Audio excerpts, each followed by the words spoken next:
So welcome, we are in continuation with the main features of the New Economic Policy 1991.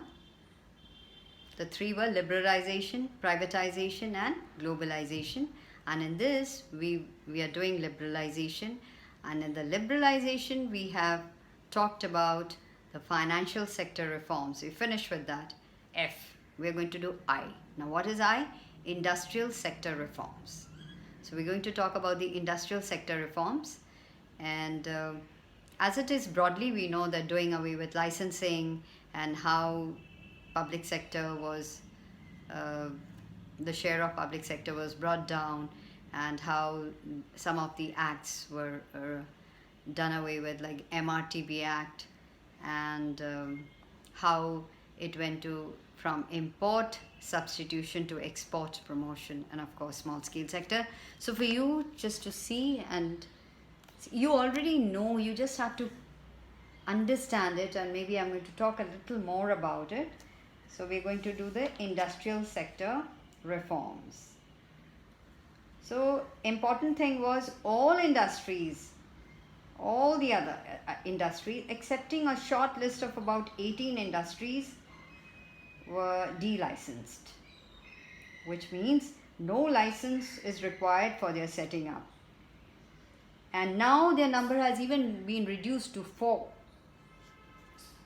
So the specified industries where licensing is compulsory now is number 1, cigarettes, second, electronic, aerospace and defense equipment, then third is industrial explosives, and D, specified dangerous chemicals. So initially when the policy was made, it was 18, and now it has been brought down to 4. Second was contraction of the public sector. So under the new industrial policy, number of industries reserved for public sector was reduced from 17 to 8, and now the number of industries have been reduced merely to 2, and that is, what is they? That is atomic energy and railways. Then freedom from the MRTP Act of 1969. So MRTP Act of 1969. So earlier production capacity was linked with licensing. Now freedom from licensing applied freedom from production capacity limit. The monopolies and restrictive trade policies, that is MRTP, companies having assets beyond 100 crores are now allowed to expand their size without prior sanction from the government. Now these people can expand their business according to their own will, depending on market conditions. Now in 2002, MRTP Act has been replaced by Competition Act 2002, which is very liberal.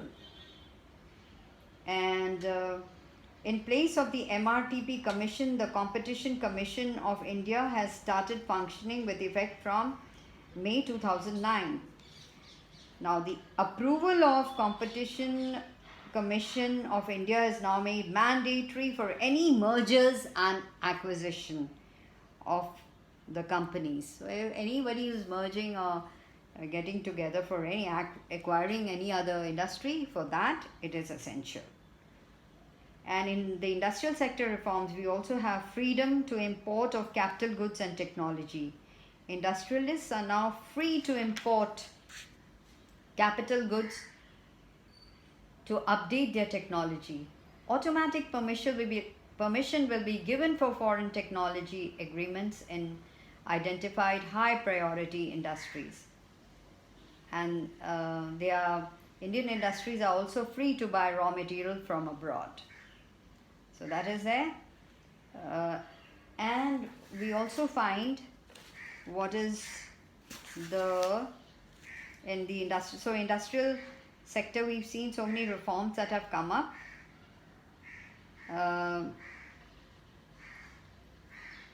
So it is basically, it was all the measures to deregulate the industrial sector.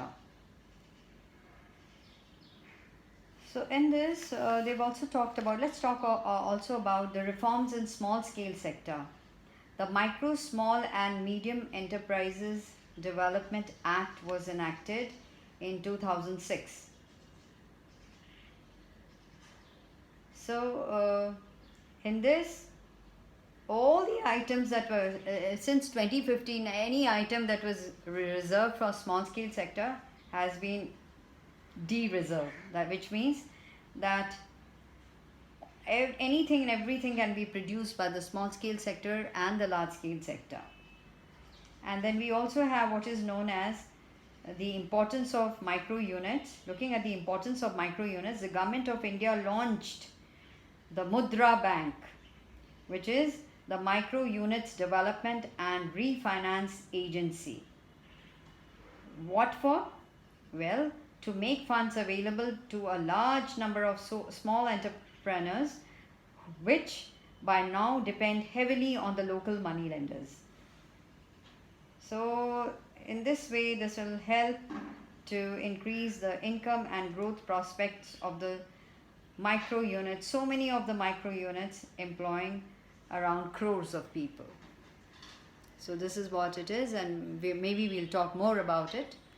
So these are basically what are the industrial sector reforms.